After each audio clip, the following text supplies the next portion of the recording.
দর্শক আমরা কিন্তু দেখতে পাচ্ছি যে এখানে কিন্তু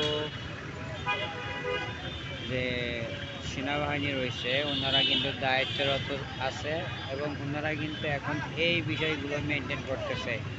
গতকালকে আমরা জনসাধারণ না বুঝে অনেক যার যা ইচ্ছা সরকারি প্রতিষ্ঠানগুলো থেকে আমরা অনেক কিছু নিয়ে গিয়েছি, কিন্তু তাদেরকে রিকোয়েস্ট করবো, বারবার রিকোয়েস্ট করব যে আমরা আমাদের সরকারি জিনিস না নিয়ে ঘরে না রেখে আমরা বিবেক দিয়ে কাজ করে আবার পুনরায় ফেরত দিয়ে যাই।